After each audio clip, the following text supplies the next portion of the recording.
Valera stood by the tall window of her family's mansion and looked at the silver trees outside. The two moons of her homeworld were rising slowly in the purple sky. She had watched this view 1,000 times since she was a child, but tonight everything felt different.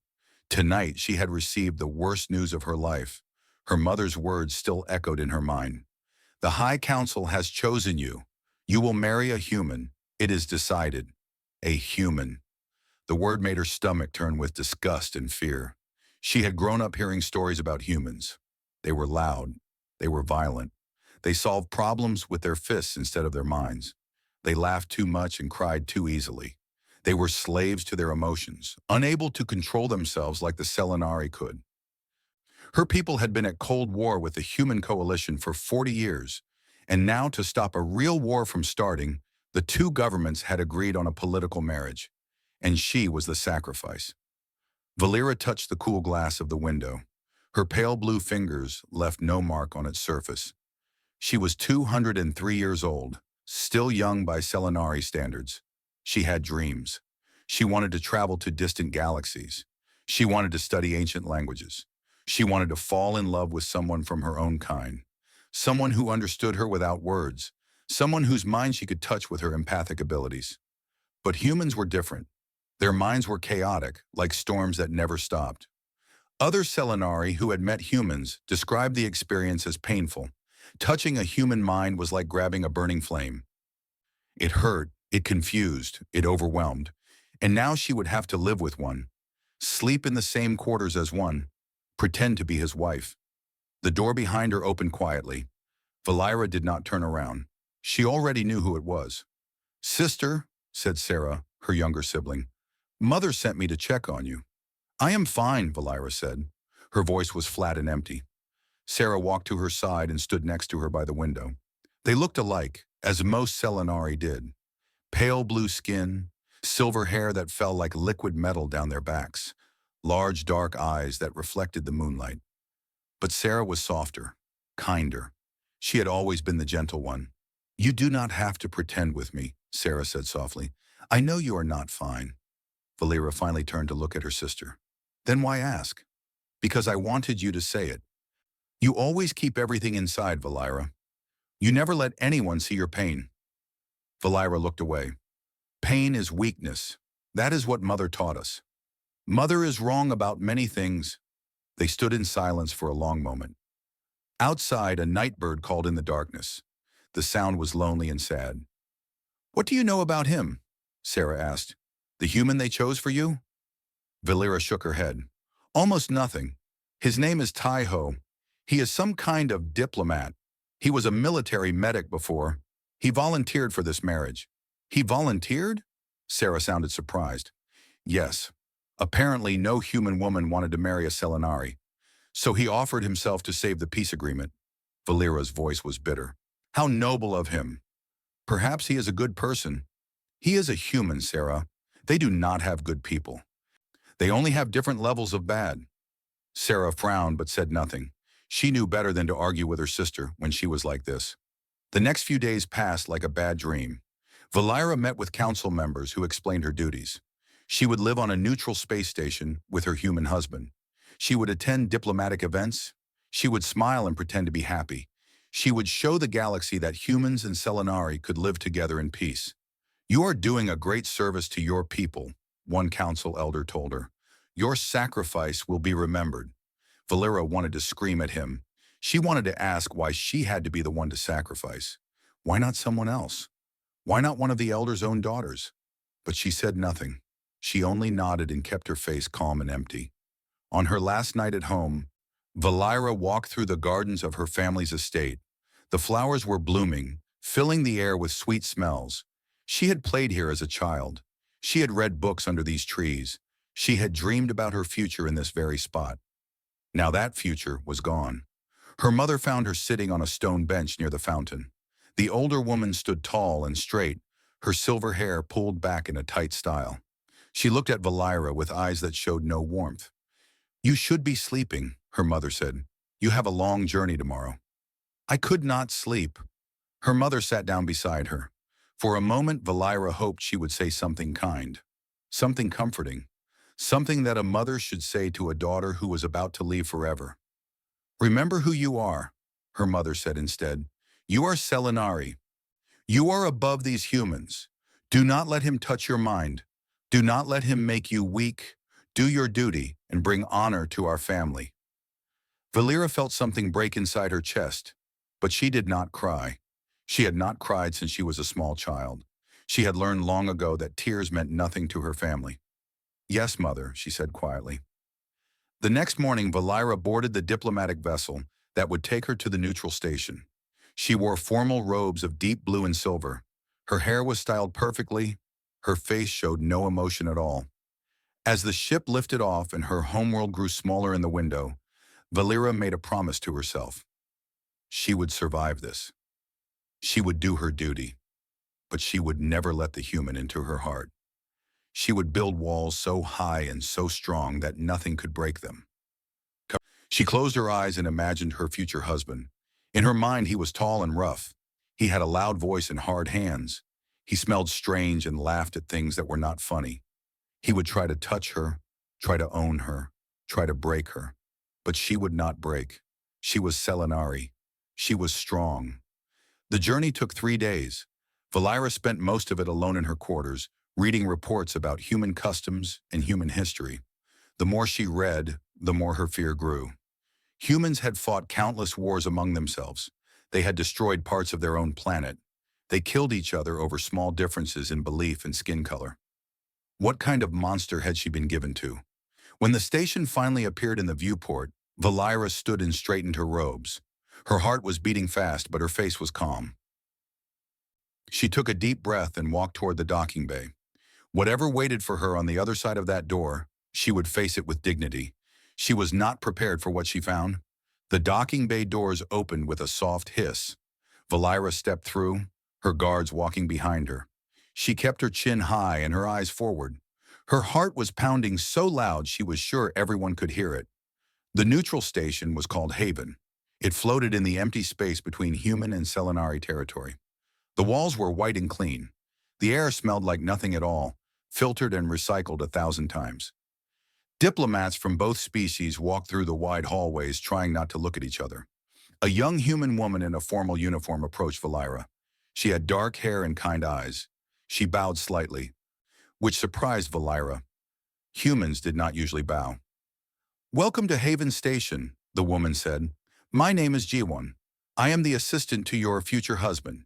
He is waiting for you in the greeting hall. Please follow me." Valera nodded without speaking. She followed Jiwon down a long corridor. With each step, her fear grew stronger. She tried to prepare herself. She imagined the worst. A big, loud man with cold eyes. Someone who would look at her like property. Someone who would make demands and threats. The greeting hall was a large room with tall windows that showed the stars outside. There were flowers from both worlds arranged on tables. Soft music played from somewhere. And in the center of the room, a man stood waiting. He was not what she expected. He was average height for a human, not tall or intimidating. He wore simple, formal clothes in dark colors. His black hair was neat and his face was clean. But what struck Valera most was his expression. He looked nervous, almost as nervous as she felt. When he saw her enter, he straightened his posture. Then he did something that shocked her completely. He bowed. Not a small bow like his assistant had done. A deep, respectful bow, the kind that Selinari elders used when greeting someone of high status. He had studied her customs. He was trying to show respect. When he rose, he spoke in a quiet voice. "Welcome. My name is Taiho. It is an honor to meet you." Valera did not know what to say. She had prepared angry words, cold words. She had not prepared for politeness. "I am Valera," she finally said. Her voice sounded strange to her own ears. Taiho smiled gently.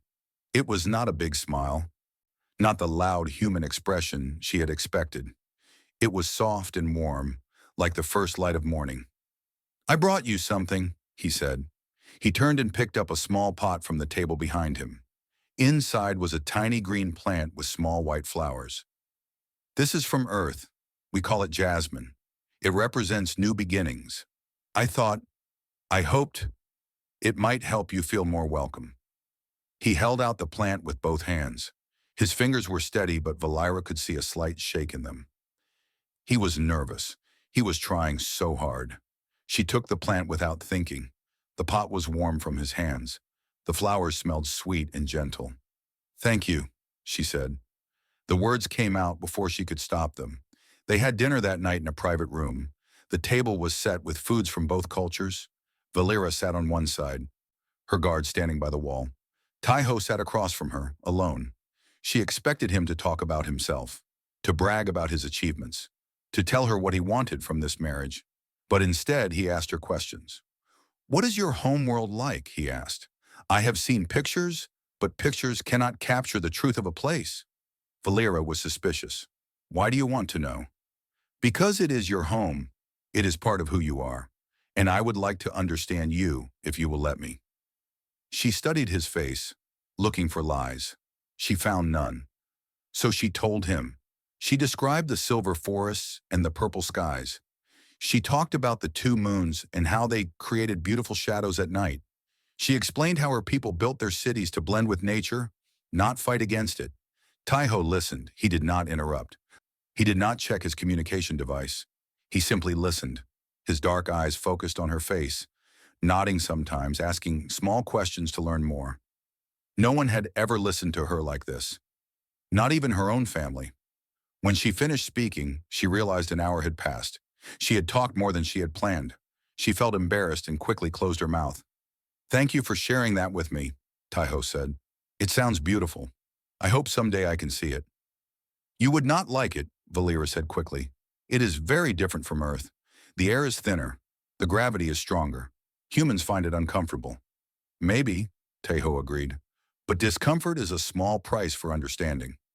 Valira did not know how to respond to that. The dinner continued. Taiho told her about Earth when she asked. He described the blue oceans and green forests. He talked about seasons, something her world did not have. He explained snow, and Valira found it hard to believe that water could fall from the sky as white crystals. He never raised his voice. He never made demands. He never looked at her with hunger or ownership. He was simply present, calm, patient. When the dinner ended, Taiho stood and bowed again. "I know this is not what either of us would have chosen," he said, "but I want you to know that I will never force anything on you. I will respect your boundaries. I will give you space. I only ask for a chance to earn your trust. That is all." Valira stood frozen as he left the room. Her guards moved closer, waiting for her orders, but she could not speak. Her mind was spinning with confusion. This was not how humans were supposed to behave. This was not the monster she had been promised. Later that night, alone in her temporary quarters, Valera sent a message to her sister Sarah. She stared at the screen for a long time before typing. "He is strange," she wrote. "Too quiet, too polite. I am waiting for the mask to fall. It must be an act. No human can be this gentle." She put the jasmine plant on the table by her bed. Its sweet smell filled the room. She told herself she only kept it because throwing it away would be rude. But as she fell asleep, she found herself thinking about his eyes. They were dark and deep, like pools of water in a cave. And somewhere in those eyes, she had seen something that frightened her more than any monster ever could. She had seen sincerity. She had seen kindness. And she had no idea what to do with that. The wedding ceremony took place 3 days later. The Great Hall of Haven Station was filled with diplomats, politicians, and journalists from both species. Cameras floated in the air, broadcasting the event to billions of beings across the galaxy. Valira wore traditional Selenari wedding robes. They were white with silver threads that caught the light when she moved. Her hair was arranged in an ancient style with small crystals woven through it. She looked beautiful. She felt like a prisoner walking to her cell. Taiho stood at the altar waiting for her. He wore a formal human suit in black, but he had added a silver pin shaped like a crescent moon, a Selenari symbol of unity. Such a small detail, such a thoughtful choice. Valira hated how it made her feel. The ceremony combined traditions from both cultures. A Selenari priest spoke words of bonding in the old language. A human official read vows of partnership. Valira repeated everything she was supposed to say. Her voice was clear and strong. Her face showed nothing. When the moment came to exchange tokens, Tai-ho gave her a simple silver ring. "This belonged to my mother," he said quietly, so only she could hear. "She told me to give it to someone special." Valera felt something twist in her chest. She pushed the feeling down. She gave him the traditional Selenari bonding crystal, a small blue stone that glowed faintly with inner light. She did not explain its meaning. She did not want to share that much of herself. The ceremony ended with a human tradition, a kiss. Valera had dreaded this moment. She had practiced keeping her face neutral, hiding her disgust. But Tai-ho leaned close and simply pressed his lips to her forehead. It was soft, brief, respectful. "I know you are not ready," he whispered. "I can wait." The crowd applauded. The cameras captured the moment. Everyone thought they saw a romantic gesture. Only Valera knew the truth. He had saved her from embarrassment. He had protected her comfort in front of the entire galaxy. Why? Why would he do that? After the ceremony, they were taken to their new home. It was a large apartment in the diplomatic section of the station. 2 bedrooms, a shared living area, a small kitchen, a balcony that looked out at the stars. Valera walked through the rooms in silence. Tai-ho followed at a distance, giving her space. "I will take the smaller bedroom," he said. "You can have the larger one. It has a better view." "Fine," Valera said shortly. "If you need anything, please let me know. I want you to be comfortable." She turned to look at him. "I will never be comfortable here. I am doing my duty, nothing more." Something flickered across his face. It might have been hurt, but he nodded calmly. "I understand. I will not bother you." He was true to his word.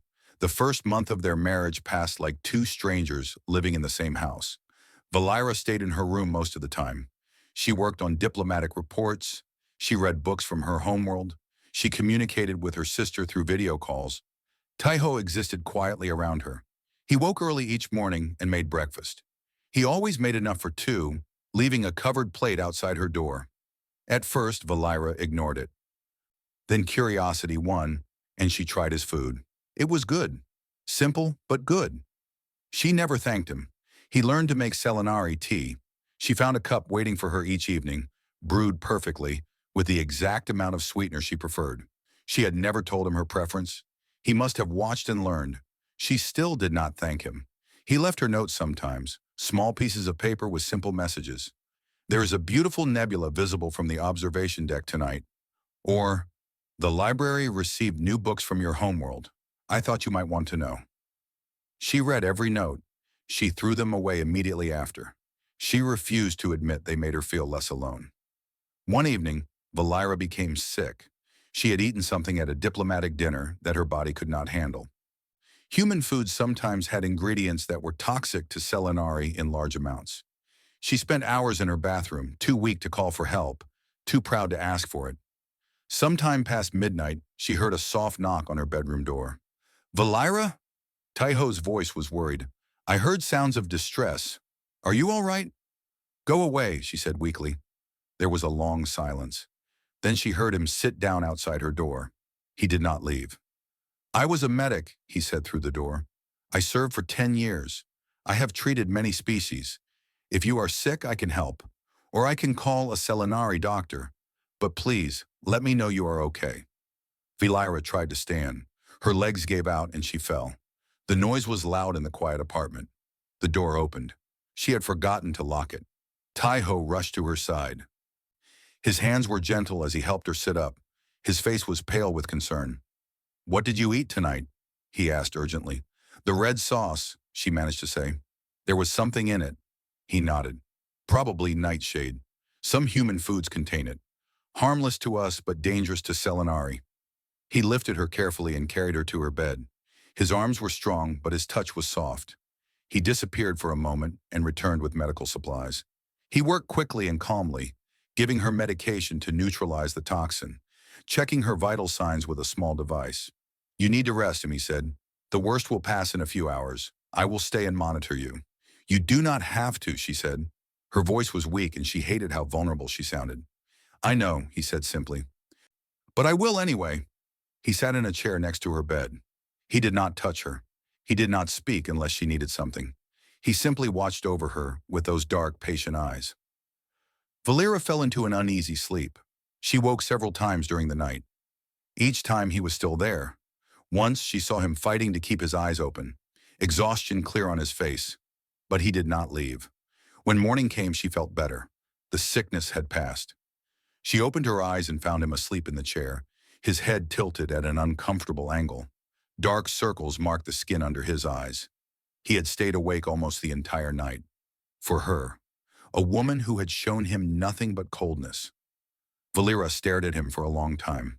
Something inside her chest felt strange. It was like a wall had developed a small crack, and light was beginning to seep through.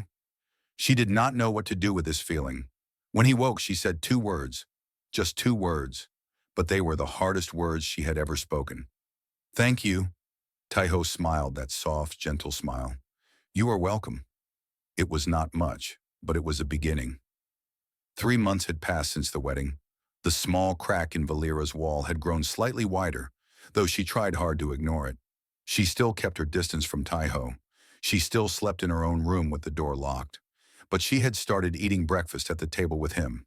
She had started saying good morning and good night. Small things, tiny changes. But Taiho noticed each one. He never mentioned them. He never pushed for more. He simply accepted whatever she was willing to give. It was a quiet Tuesday when everything changed. Valera was in her room, reviewing diplomatic documents on her tablet. Taiho was in the kitchen preparing lunch. Outside the windows, the stars burned steady and silent. Then the alarm started. Red lights flashed across every surface. A loud siren screamed through the halls. Valera jumped to her feet, her heart pounding. She had never heard this alarm before. Taiho appeared at her door, his face serious. "We need to go. Now. That is the attack warning." "Attack? Who would attack a neutral station?" "I do not know, but we need to reach the evacuation bay." They ran through the halls together. Other residents were running too, their faces filled with fear. Security officers shouted directions, pointing people toward the emergency exits. An explosion shook the station. The floor tilted. People screamed and fell. Valera grabbed a wall to keep her balance. "The Raiders!" someone shouted. "The Free Stars Raiders! They are attacking!" Valera knew about the Free Stars. They were a violent group that hated the peace between humans and Selenari. They wanted the war to continue. They believed the marriage was an insult to both species, and now they had come to destroy it. Another explosion hit, closer this time. The lights went out. Emergency lighting flickered on, casting everything in dim red shadows. Valera felt Taiho grab her hand. "Stay close to me," he said. His voice was calm despite the chaos around them. They ran together through the damaged corridors. Smoke filled the air. Sparks flew from broken wires. Somewhere behind them, Valera could hear weapons firing. They reached a junction where the hallway split in 2 directions. A crowd of people was pushing toward the left passage, heading for the evacuation bay. Security officers were trying to maintain order. "This way," Taiho said, pulling her toward the crowd. But then the ceiling above them collapsed. Valera was thrown backward by the force. Dust and debris filled the air. She could not see. She could not breathe. She felt pain in her leg and realized she was trapped under a fallen beam. When the dust cleared slightly, she looked around in panic. The passage to the evacuation bay was completely blocked. She was alone on this side of the collapse. No, not alone. She heard coughing nearby. Taiho had been thrown to the same side as her. He was picking himself up from the floor, blood running from a cut on his forehead. "Valera!" He rushed to her side. He saw the beam on her leg and his face went pale. "Go," she said. "Find another way to the evacuation. Save yourself." "No." He started pulling at the beam. It was heavy, too heavy for one person, but he did not stop. "You are being foolish," Valera said. "I am not worth dying for." He stopped and looked at her. His eyes were fierce with something she had never seen before. "You are my wife," he said. "I do not leave my wife." He pulled harder. His arms shook with effort. The beam moved slightly. Valera felt the pressure on her leg decrease. "Again," she said, and she pushed from her side. Together, they managed to move the beam just enough. She pulled her leg free. It hurt badly, but nothing was broken. Taiho helped her stand. She leaned on him, unable to walk properly. We need to find another way out, he said. He looked around and pointed to a service corridor. There. That should lead to a secondary exit. They moved as fast as they could. Tai-Ho supported most of her weight, half carrying her through the dark passages. Behind them, they could hear more explosions, more fighting. They reached a small junction room when another blast hit. This one was close. Too close. Tai-Ho's reaction was instant. He pushed Valira to the ground and covered her body with his own. She felt the heat of the explosion pass over them. Debris rained down on his back. Then silence. Valira opened her eyes. She was alive. She could feel Tai-Ho's weight on top of her, feel his breath against her neck. Tai-Ho, she whispered. He did not respond. She struggled to turn over. When she saw him, her heart stopped. His back was covered in burns and cuts. A piece of metal had embedded itself in his shoulder. His eyes were closed and his face was pale. No, she said. No, no, no. She checked his pulse.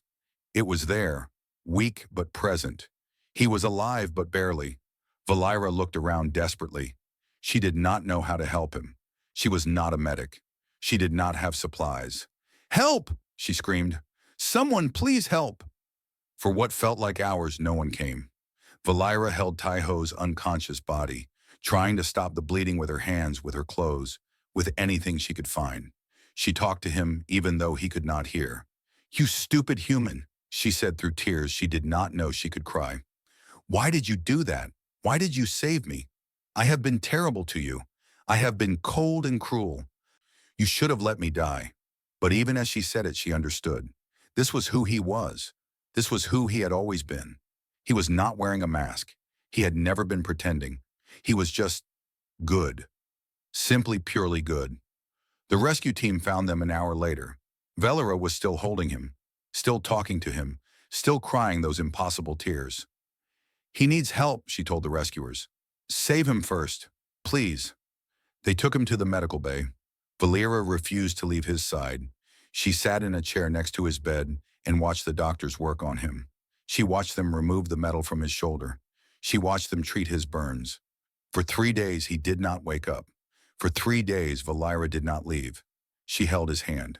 She talked to him about her homeworld, about her sister, about the book she loved. She told him things she had never told anyone. She did not know if he could hear her, but she talked anyway. On the 3rd day, his eyes opened. He looked weak and tired. His voice was rough and broken when he spoke. Are you okay? He asked. That was his first question. Not what happened, not where am I. He asked about her. Valira felt something break inside her. Not the wall this time. Something else. Something she had been holding on to since childhood. I am fine, she said, because of you. He smiled that soft smile. Good. She did not let go of his hand. She could not. She understood now what she had been fighting against all this time. She was not afraid of him. She was afraid of what she felt for him. The weeks after the attack were different. Everything was different. Tai-Ho recovered slowly.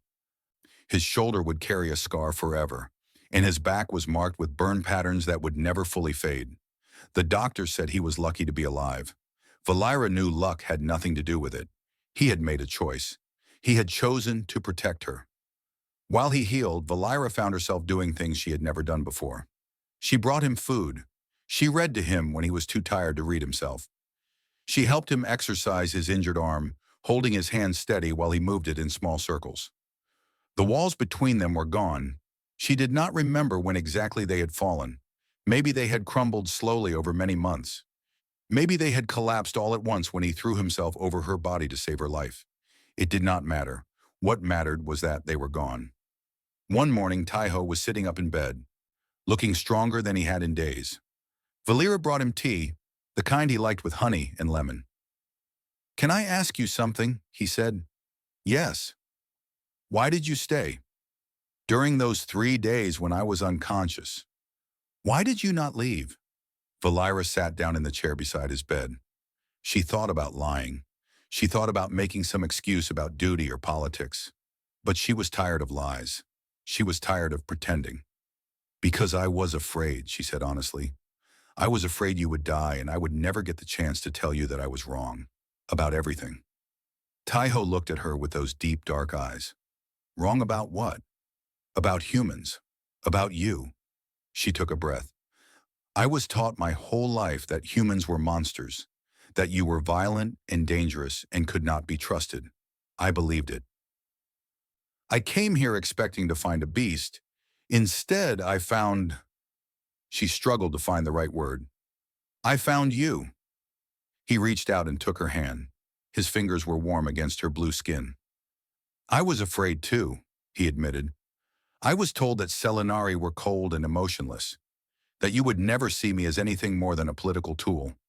But I saw you that first day, standing in the greeting hall, trying so hard to be brave even though you were terrified. And I thought she is not cold. She is just scared. Just like me. Valira felt tears forming in her eyes. She had cried more in the past month than in her entire life before. I want to know you, she said. Really know you. Will you tell me about your life? About Earth? About everything? Taiho smiled. I will tell you anything you want to know. And so he did. Over the following weeks, as Taiho grew stronger, they spent hours talking. He told her about growing up in a small coastal town on Earth. He described the smell of the ocean and the sound of waves crashing on the shore. He talked about his father, a fisherman who died when Taiho was young, and his mother who raised him alone with endless love and sacrifice. She died 2 years ago, Taiho said quietly, before I volunteered for this marriage. I think she would have liked you. What was she like? Kind, strong. She could not read or write until she was 40 years old, but she taught herself so she could help me with my schoolwork. She worked 3 jobs so I could go to school. Everything good in me came from her. Valira listened to his stories and shared her own. She told him about her cold, distant family, about her mother who valued duty over love, about her sister Sarah, the only person who had ever shown her warmth. I miss so much, Valira said. Growing up the way I did, I miss so much of what life could be. Happiness, friendship, love. I was taught that these things made us weak. They do not make us weak, Taiho said. They make us human. He paused and smiled slightly. Or Selenari. They make us alive. One evening, Taiho was finally strong enough to leave the medical quarters. He took Valira to the observation deck, a large room with windows that showed the entire galaxy spreading out before them. They sat together on a bench, looking at the stars. Millions of lights burning in the darkness, each one a sun with its own planets, its own stories. My mother used to tell me something, Taiho said. She said that we are all made of star stuff. Humans, Selenari, every living thing. We came from the stars and one day we will return to them. So in a way, we are all the same. We are all family. Valera looked at the stars and thought about his words.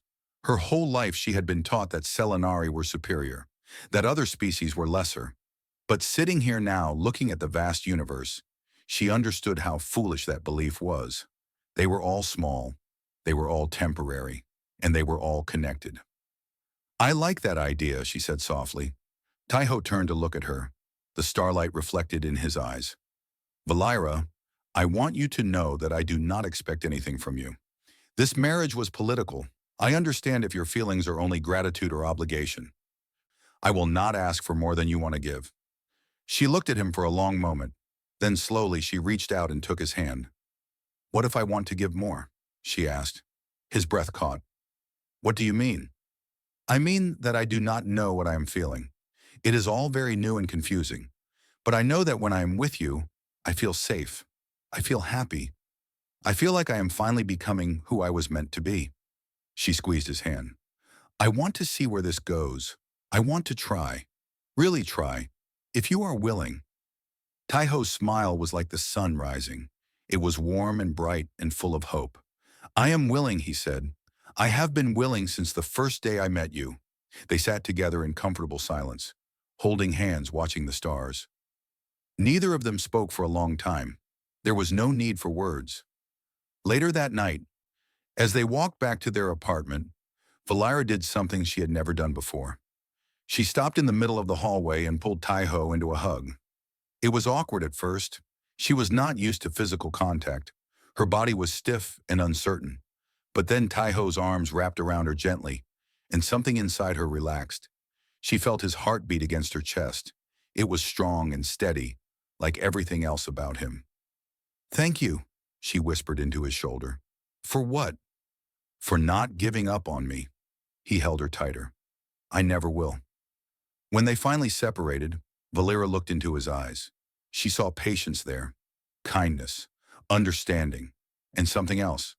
Something that looked very much like love. She was not ready to say that word yet. She was not ready for many things.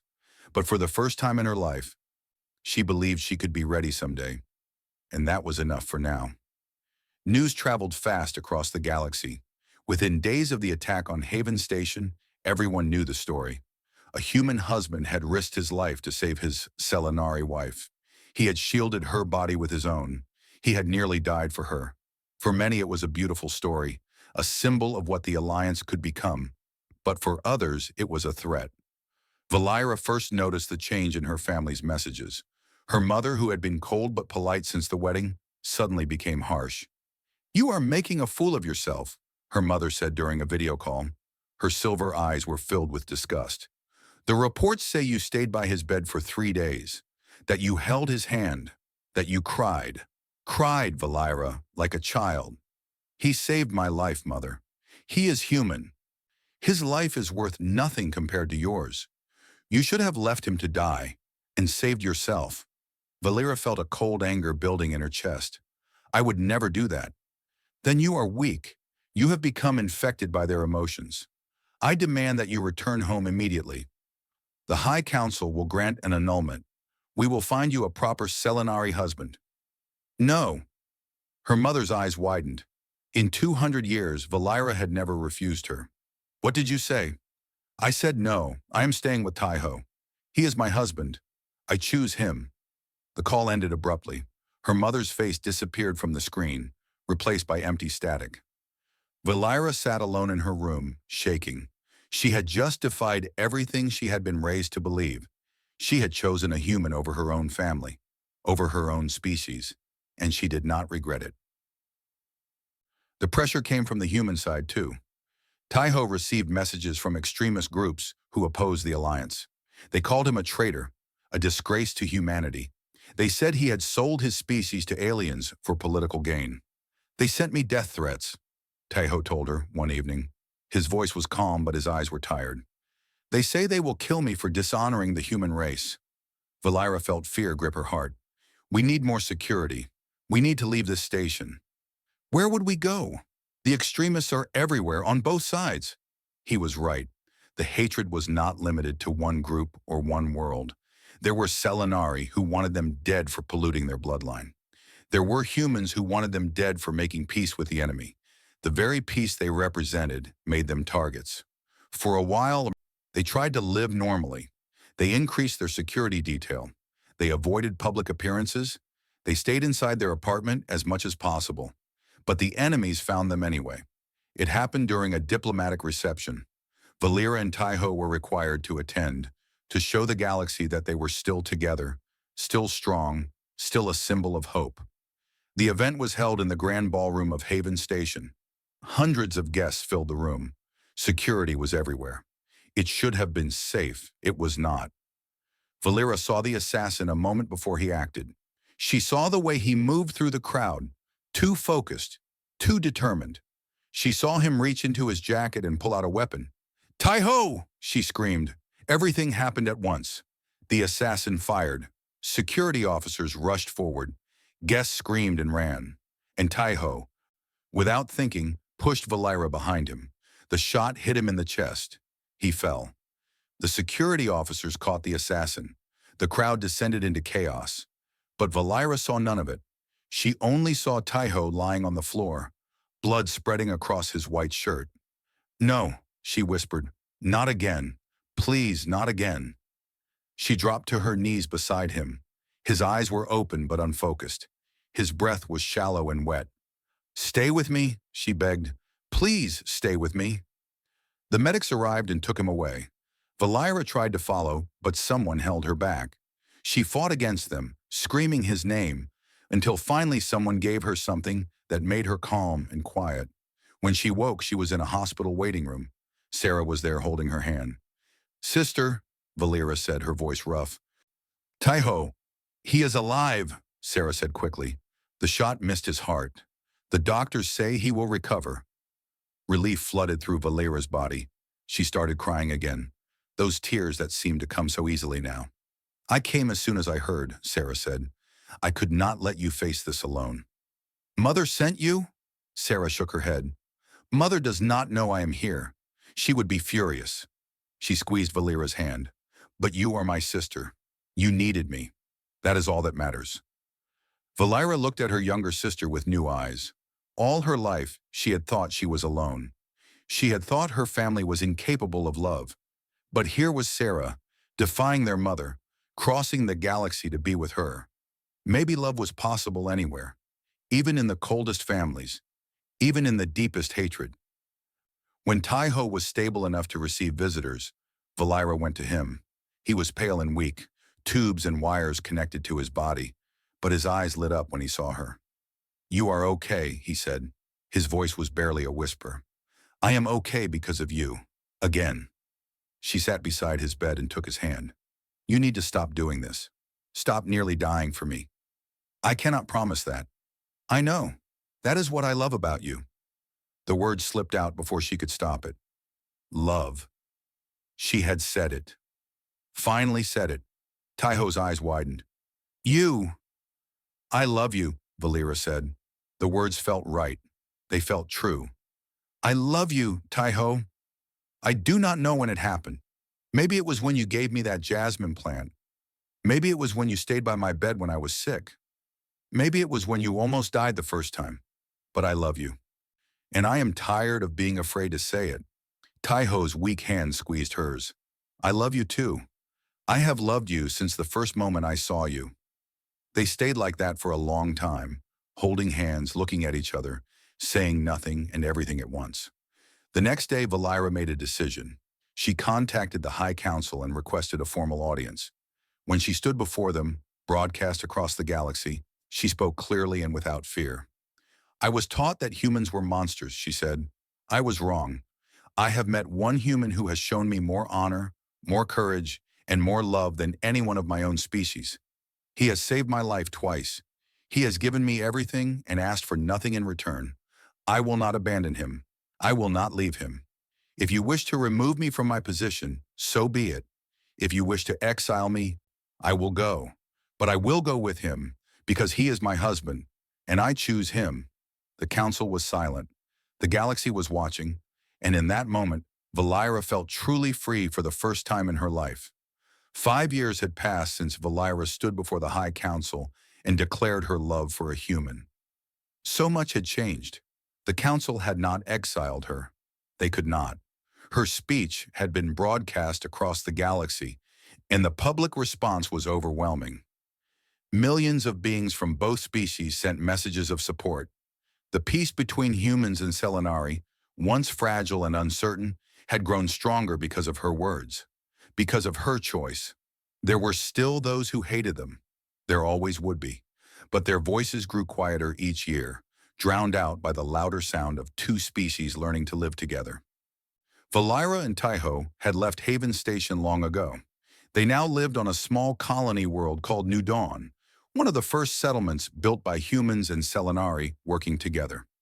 Their house stood on a hill overlooking a valley filled with flowers from both worlds. Silver trees from Valera's homeworld grew beside green oaks from Earth. Purple and blue blossoms mixed with red and yellow ones. It was beautiful. It was home. Valera had become an ambassador, working to help both species understand each other.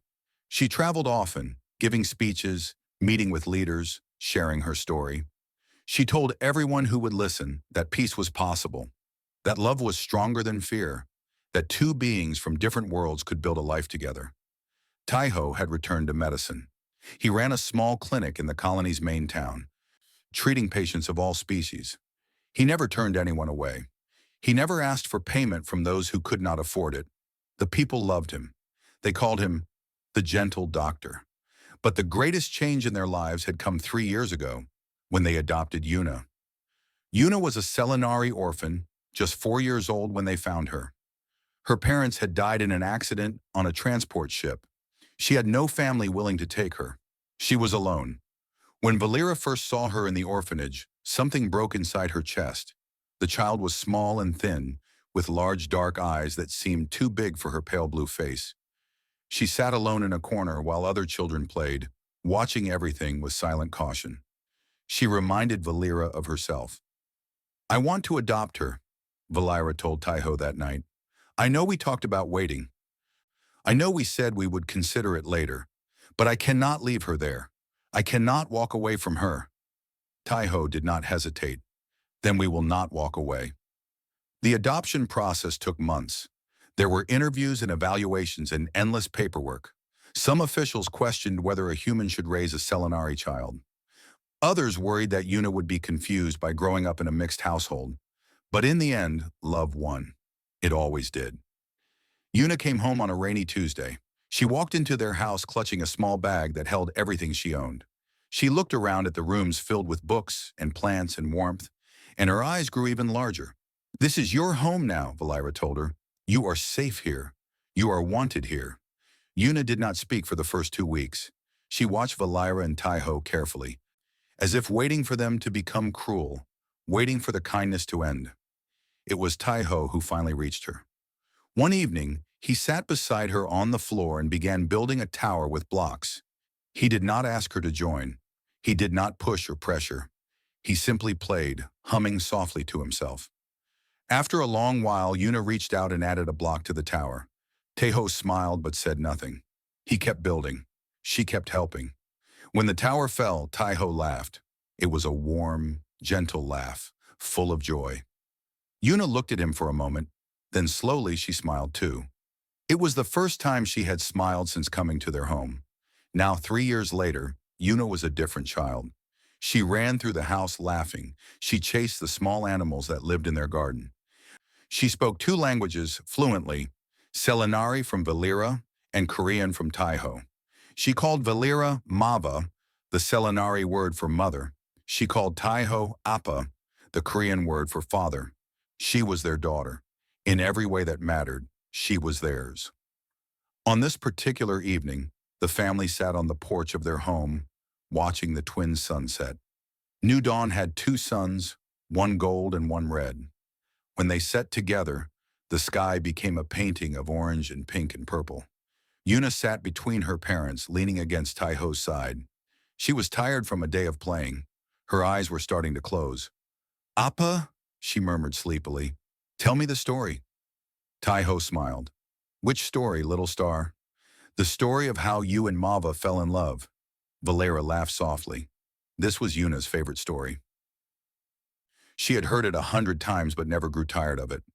"Once upon a time," Taiho began, his voice gentle and warm, "there was a brave princess from a world of silver trees.